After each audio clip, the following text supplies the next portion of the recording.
শিক্ষার্থীরা ভালো আছো তোমরা সবাই? আমাদের অনলাইন ক্লাসের ধারাবাহিকতায় আমরা আজকে তোমাদের সামনে এসেছি আমাদের পঞ্চম শ্রেণীর বাংলার বিপরীত শব্দ, যেটি আমাদের 10 নম্বর প্রশ্নে থেকে থাকে। তোমরা জানো 10 নম্বর প্রশ্নে বিপরীত শব্দ এবং অবলিক দিয়ে সমার্থক শব্দ থাকে। কখনো বিপরীত শব্দ আসে, কখনো সমার্থক শব্দ আসে। এটা বলার পেছনে যেটা কারণ সেটা হচ্ছে আমাদের শিক্ষার্থীরা দুই ধরনের ভুল করে থাকে। এক, সমার্থক শব্দ এবং বিপরীত শব্দের মধ্যে অনেক সময় এর পার্থক্যটা বুঝতে না পেরে সমার্থক শব্দের মধ্যে বিপরীত শব্দ লিখে দিয়ে বসে থাকে। আবার বিপরীত শব্দের মধ্যে অনেক সময় তাড়াহুড়ার কারণে বা ওই সময় অতিরিক্ত টেনশনের কারণে বিপরীত শব্দের সেখানে যেটা বিপরীত শব্দ, এই শব্দটার বিপরীত শব্দ লেখার কথা, সেখানে সমার্থক শব্দ লেখে। আবার অনেক সময় সমার্থক শব্দের ওখানে তার আরেকটা সমার্থক শব্দ না লিখে বিপরীত শব্দ লিখে দিয়ে বসে থাকে। এটা আমাদের শিক্ষার্থীদের বয়স কম, তোমাদের অনেক সময় না বোঝার কারণে অনেক সময় এটা হয়ে থাকে। আমি আবারও বলছি, 10 নাম্বার প্রশ্নে এই বিপরীত শব্দের জন্য তোমার জন্য বরাদ্দকৃত নাম্বার হচ্ছে 5। কত নাম্বার?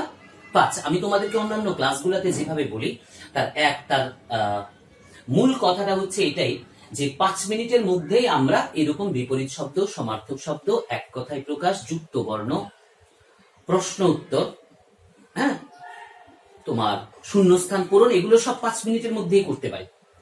এখন এই ক্লাসগুলোতে তোমাদের ক্লাস চলাকালীন সময়েও আমি এই বিষয়টা তোমাদের সাথে আলোচনা করেছি। তোমরা জানো যে আমাদের অর্ধবার্ষিক পরীক্ষার যে সিলেবাস, সেই সিলেবাসের প্রত্যেকটা চ্যাপ্টার থেকে আমরা বিপরীত শব্দ, যুক্ত বর্ণ, প্রশ্ন তৈরি, তারপরে তোমার সমার্থক শব্দ, ক্রিয়াপদের চলিত রূপ, এগুলো সবগুলোই আমরা আলোচনা করি, প্রত্যেক চ্যাপ্টার থেকে করেছি।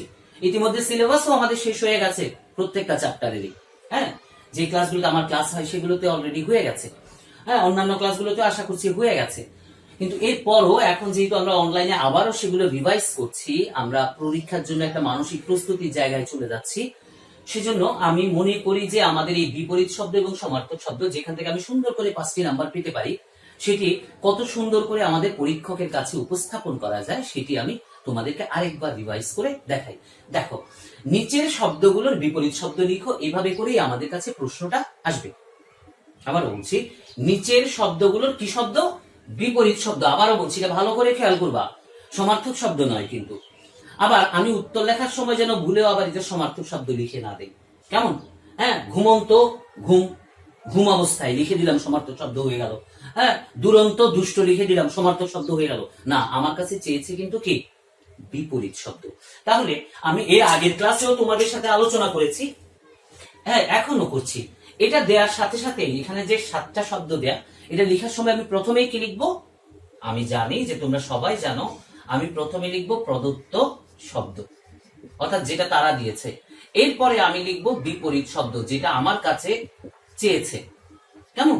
আচ্ছা, দুটো আন্ডারলাইন দিলাম খুব সুন্দর করে।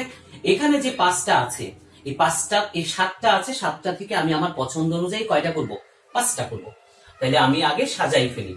ঘুমন্ত, দুরন্ত, ভেজাল, এরপরে আছে কোমল, আছে না? কোমল, এরপরে আছে কি? যুদ্ধ বলি। কেমন? যুদ্ধটাকে দেখি। আমি আবারও বলছি যে 7টা আছে, তার মধ্যে ছোট্ট ছোট্ট ফোঁটা দিয়ে তুমি ঠিক করে নিবা যে কোন 5টা তুমি করছো। এটা তোমার প্রশ্নের মধ্যে ছোট্ট করে ফোঁটা দিয়ে নিবা। তাহলে তোমার চয়েস যখন কনফার্ম হয়ে যাবে যে আমি এই 5টাই লিখবো, তাহলে এই 5টাই তুমি সাজাতে পারো। আচ্ছা, যখন লিখলাম আমি যে প্রদত্ত শব্দ লিখলাম, বিপরীত শব্দ লিখলাম, এরপরে আমার যে 7টার মধ্যে 5টা চয়েস, যে 5টা আমাকে লিখতে হবে, সেই 5টা আমি আগে সাজাই নিলাম। সাজাই নেওয়ার পর এইবার আমি আমার এই দাগগুলো থাকবে সমান, প্রত্যেকটা থাকবে সমান। আমি আবার বলছি, বাংলার সবচেয়ে সৌন্দর্য হচ্ছে তোমার লেখার সৌন্দর্যটা, উপস্থাপনের সৌন্দর্যটা। তো সেখানে তো তুমি যে উত্তর বলবা না, তোমার খাতায় সুন্দর করে লেখাটাই এক্সামিনারের সাথে তোমার সুন্দর একটা সম্পর্ক তৈরি করে দেবে। আচ্ছা, এখন দেখো, এখানে ঘুমন্ত আমরা বলি না, প্রথম আছে ঘুমন্ত। ঘুমন্তর বিপরীত শব্দ হচ্ছে কি? জাগ্রত, অর্থাৎ যে জেগে আছে। ঘুমন্ত মানে যে ঘুমিয়ে আছে। আমাকে শব্দটার অর্থ কিন্তু বুঝতে হবে। আমি যদি শব্দটার অর্থ বুঝি তাহলে খুব সুন্দর করে আমি সেটা বিপরীত শব্দ হোক, শব্দার্থ হোক, সমার্থক শব্দ হোক, আমি সেটা সুন্দর করে করতে পারবো। ঘুমন্ত মানে হচ্ছে যে লোকটা ঘুমিয়ে আছে, আর ঠিক উল্টা দিকে হচ্ছে যে লোকটা কি আছে, জেগে আছে, সেটাকে আমরা কি বলি, জাগ্রত। আচ্ছা, এটা হচ্ছে কি দুরন্ত। দুরন্ত মানে প্রচন্ড দুষ্ট, চঞ্চল, হ্যাঁ, যে শান্তভাবে বসে না তোমাদের মতো। হ্যাঁ, তো দুরন্ত যে, আবার তার ঠিক বিপরীত পিঠ, উল্টো দিকটা হচ্ছে কি, যে ছেলেটা সবার চেয়ে কি, হ্যাঁ, শান্ত। আচ্ছা, সেটা হচ্ছে শান্ত। দুরন্তের বিপরীত শব্দ হচ্ছে শান্ত। এটা কি ভেজাল। আমরা ভেজাল খাবার খাই না, যে খাবারটা ভালো নয়, যে খাবারটা আমার স্বাস্থ্যের জন্য ভালো নয়, হ্যাঁ, যে খাবারটা পুষ্টিকর নয়, যে খাবারটা নিরাপদ নয়, সেটাকে আমরা কি বলি, ভেজাল খাবার বলি। হ্যাঁ, আবার ঠিক একইভাবে তার উল্টাটা কি হবে, খাঁটি। হ্যাঁ, ভেজাল শব্দের বিপরীত শব্দ, সুন্দর শব্দ হচ্ছে খাঁটি। খাঁটি জিনিস অর্থাৎ ভালো জিনিস, কেমন। আচ্ছা, এরপরে আছে কি কোমল। হ্যাঁ, কোমল মানে কি, খুব নরম গলায় কথা বলা, শান্ত গলায় কথা বলা, হ্যাঁ, শান্ত শব্দে কথা বলা, শান্ত স্বরে কথা বলা, এগুলোকে আমরা কি বলি, কোমল কণ্ঠ বলি। আর ঠিক তার বিপরীত দিকে কিরকম, যখন স্যার থাকে না ক্লাসে, তোমরা যে কোমল কণ্ঠে কথা বলো না, একেবারে চুপচাপ করে কথা বলো, বলো নাকি না, তখন কিভাবে করো, চিৎকার করে কথা বলো না। হ্যাঁ, বন্ধুর সাথে বন্ধু কিভাবে কর্কশ করে, কিভাবে মানে কঠিন কঠিন করে কথা বলো না। হ্যাঁ, ওই কোমলের ঠিক উল্টা শব্দটাই হচ্ছে কর্কশ। ক কয়ের তালিবাস্য, কর্কশ, কেমন। আচ্ছা, এটা কি যুদ্ধ। হ্যাঁ, ভাই বোনে যুদ্ধ করো, করো না, দেশে দেশে যুদ্ধ হয়, হয় না। আচ্ছা, তো এমনি এই যুদ্ধ হলেই, যুদ্ধটা ঠিক বিপরীত জিনিস, যেটা আমরা চাই সব সময়। কি চাই আমরা, কি যুদ্ধ চাই, দেশে দেশে যুদ্ধ বাজুক, মানুষের মধ্যে যুদ্ধ বাজুক, এলাকায় এলাকায় যুদ্ধ বাজুক, রাষ্ট্রে রাষ্ট্রে যুদ্ধ বাজুক, চাই না। আমরা কি চাই, সারা পৃথিবীতে কি কি জেগে থাকুক, শান্তি থাকুক। তাহলে যুদ্ধের ঠিক বিপরীত শব্দটাই কি, শান্তি। আচ্ছা, তো এই যে আমি 5 মিনিটে 5টা শব্দের অর্থ করলাম, শুধুমাত্র লেখা। প্রথম আমি প্রশ্নটা পড়বো, বারবার বলি মাইন্ডে, আমাদের সবচেয়ে গুরুত্বপূর্ণ কথা হচ্ছে নিচের শব্দগুলোর বিপরীত শব্দগুলোকে প্রশ্নটা পড়া। প্রশ্নটা পড়ার পর সেখান থেকে যে 7টা, তার মধ্যে 5টাকে চয়েস করে নেওয়া।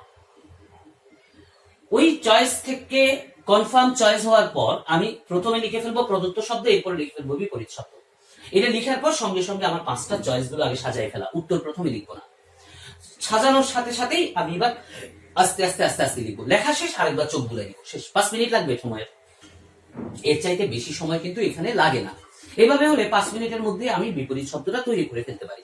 আমি জানি তোমরা ক্লাসে আমরা যেগুলো আলোচনা করেছি সেগুলোর মধ্যে এরকম বিপরীত শব্দ আমরা এই পর্যন্ত প্রত্যেকটা চ্যাপ্টার থেকেই আলোচনা করেছি।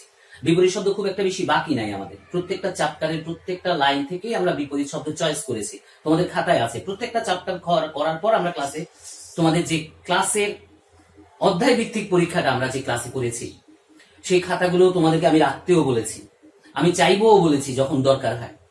তো এইরকম শব্দগুলোর মধ্যে যেগুলো খুব সহজ সেগুলো না, যেগুলো খুব কঠিন মনে হয় সেগুলোই তোমরা আলাদা করে খাতায় নোট করবা। বিপরীত শব্দ লিখে কয়েকটা পেজ নিয়ে বিপরীত শব্দ, 2-3টা পেজ নিয়ে সমার্থক শব্দ, 2-3টা পেজ নিয়ে এক কথায় উত্তর, 2-3টা পেজ নিয়ে সাধু থেকে চলিত। হ্যাঁ, ওগুলো যদি রেখে দাও তাহলে ওগুলোই তুমি একবার চোখ বুলাইলে এগুলো তোমার আর করতে হচ্ছে না। আমার কথাটা কি বুঝতে পেরেছো তোমরা সবাই? আশা করি বুঝতে পেরেছো। এভাবে যদি আমি লিখি খুব সুন্দর করে, আমি 5-এর মধ্যে কি, এবার 5-এর মধ্যে আমি 5 পেতে পারি। এখানে তোমার নাম্বার কোনোভাবে এক্সামিনার কাটতে পারবে না, কিন্তু লেখার সৌন্দর্যটা যেন আমরা অবশ্যই বজায় রাখি। আমার কথাটা বুঝতে পেরেছো? আশা করি তোমাদের সাথে পরবর্তী ক্লাসে নতুন কোনো চ্যাপ্টার নিয়ে আমরা আলোচনা করব। বাসায় বসে থাকা অবস্থাটাই তোমরা এগুলো বারবার বারবার অনুশীলন করবে, বারবার বারবার চর্চা করবে। হ্যাঁ, যদি বারবার চর্চা করো এতে কি হবে, রিভাইজ যখন অনেক বেশি করতে পারবা তোমার অনেক বেশি মনে থাকবে। আবার একটা কথা আবারও বলছি, আমি যেন শব্দটার অর্থ বুঝে তারপরে মনে রাখি। অর্থ বুঝে মনে না রাখলে এটা আমাদের মনের মধ্যে দীর্ঘদিন স্থায়ী হয় না। আর স্থায়ী না হওয়ার কারণে কি হয়, আমরা কয়েকদিন পরে এটা ভুলে যাই। হ্যাঁ, তোমরা বাসায় যদি এভাবে বিপরীত শব্দের চ্যাপ্টার গুলো নাও, মডেল টেস্টের বইগুলো থেকে সেগুলো বেছে নাও, বা ক্লাসে স্যার যেগুলো আলোচনা করেছি, তোমাদেরকে যেগুলো লিখিয়েছি, সেগুলো যদি তোমরা আরেকটু ভালোভাবে বাসায় দেখো, তাহলে খুব সুন্দরভাবে তোমরা সেই উত্তরগুলোকে কি করতে পারবা, করে ফেলতে পারবা। বড় কাজগুলো আমরা পরে করছি, কিন্তু এই ছোট ছোট ছোট ছোট এরকম 14টার মধ্যে অন্তত 7টা আছে যেগুলো 5 মিনিটের মধ্যেই তুমি শেষ করতে পারো। বাকিগুলোর জন্য তুমি তোমার হাতে সময় বরাদ্দ রাখতে পারো, যেন তুমি অন্যান্য উত্তরগুলো তুমি ভালোভাবে করতে পারো। কারণ তুমি জানো যে বাংলায় তোমার 14টি অপশন আছে। এই 14টি অপশন অনেক সময় অনেক শিক্ষার্থীরা শেষ করতে পারে না, শুধু সময়ের অভাবে। এইভাবে যদি 5 মিনিটে তুমি একবার স্টার্ট করে দেখবা যে বিপরীত শব্দ আমি দেখলাম, চয়েস করলাম, লিখলাম, 5 মিনিটে শেষ। তুমি ঘড়ি দেখে টেস্ট করবা, 5 মিনিটে হয়ে যাবে। ওকে, তা আশা করছি পরের ক্লাসে তোমাদের সাথে নতুন কোনো বিষয় নিয়ে, নতুন কোনো প্রশ্ন নিয়ে তোমাদের সাথে আমাদের আলোচনা হবে। সেই পর্যন্ত এগুলো বাসায় প্র্যাকটিস করবা। ভালো থেকো সবাই, দেখা হবে আগামী ক্লাসে। ধন্যবাদ।